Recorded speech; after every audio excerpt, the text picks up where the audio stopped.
به دنبال حمله مرگبار بر یک مسجد شیعیان در اسلام آباد پاکستان که مسئولیت آن را داعش بر عهده گرفت، ذبیح الله مجاهد سخنگوی امارت اسلامی میگوید که این حمله نتیجه سیاست داعش پروری پاکستان است. آقای مجاهد در گفتگو با یک رسانه ایرانی تصریح کرده که استفاده استخباراتی از داعش نه تنها به زیان پاکستان بلکه به زیان افغانستان نیز تمام می شود. وی با انتقاد از رویکرد دوگانه پاکستان در قبال هراس افغانی گفته که چنین رویکردها تهدیدی جدی برای امنیت منطقه و جهان به شمار می رود. سخنگوی امارت اسلامی در بخش دیگر از سخنانش ادعاها مبنی بر حمایت تحریک طالبان پاکستان از سوی کابل را به شدت رد و تاکید کرد که به هیچ گروه مسلح غیر مسئول در افغانستان اجازه فعالیت داده نمی شود. اوس خیبر پختونخوا کې ځای ورکړی د څو ورځې مخکې خیبر پختونخوا کې دغه په یو مرکز باندې برید وسوسه یو لسنه داعشان التجا په ځای وزل څل پکې او مخکې هم داسې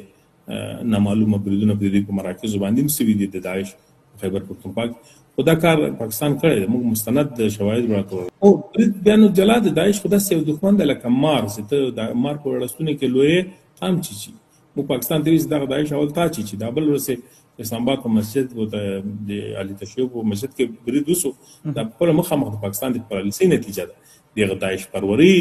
پالیسي نتیجه سه داعش ځان ته روزي تقریقي به دا اسکی دغه روزه غلط خبره ده دا پالیسي هم د پاکستان د ولس په خلاف ده د افغانستان د ولس متاسفانه پاکستان د خپل مرموز او استخباراتي موخو لپاره د شومه پدیده کاری او استعمالي او ساعتي حمایت کوي.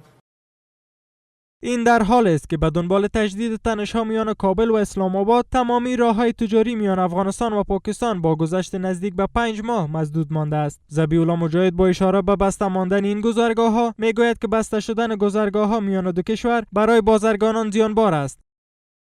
بله تجارت خو د دواړو هیوادونو ترمنځ ډېر مهم او ډېر نږدې لارې وي د دواړو خواو تجارانو لپاره هغه ډېر اسانه لارې تجارت د پاکستان او افغانستان ترمنځ او موږ ډېر زیات تجارت هم له دوی سره درلود. په داسې بیا د تجارتي موضوع نه دوی سوء استفاده وکړه او د فشار د وسیلې په ډول یې کاروي نو بیا افغانستان تصمیم ونیو ځان ته بدیل ورکړو موږ بدیلې لارې پیدا کړو ځکه هر ورځ زموږ تجاران د یو برید سره چیرې کېږي متضرر کېږي یو غلطه پالیسي چې راوځي په کراچي کې زموږ مالونه بند وي زموږ میلیونونه تجاران په زرګونو تجاران میلیونونه تاوان او زیان ګالي نو دغه حالت نه باید موږ افغانان راوباسو د دې په خاطر موږ بدیلې لارې وسنجولې اوس موږ د منځنۍ اسیا د هیوادونو سره پراخ اړیکې او ښه تجارتي لار جوړه کړې له نورو هیوادونو سره د دوا په برخه کې د تړونونو کړي هم تر بنگلاديش هندوستان ایران دا منځنۍ اسیا هیوادونو له ټول سره موږ د دوا په برخه کې خبرې کړې فقط اوس وجه بدایي چې کمیږي چې موږ تجاران خپل کاروبار او هغه کاته چې دوی ورته وایي هغه نقلی له پاکستان یو خاطوري یا پروسیجر لري. این در حال است که پاکستان به تکرار بار نام در آن کشور را بر دوش امارت اسلامی انداخته و کابل همواره نداها را به بنیاد دانسته است. پیش از این امارت اسلامی نیز گفته بود که داعش در آن سوی خط فرضی دیورند پناهگاه‌ها و مرکزهای آموزشی دارد و تمام حمله‌هایش بر خاک افغانستان و کشورهای منطقه را از آنجا سازماندهی می‌کند.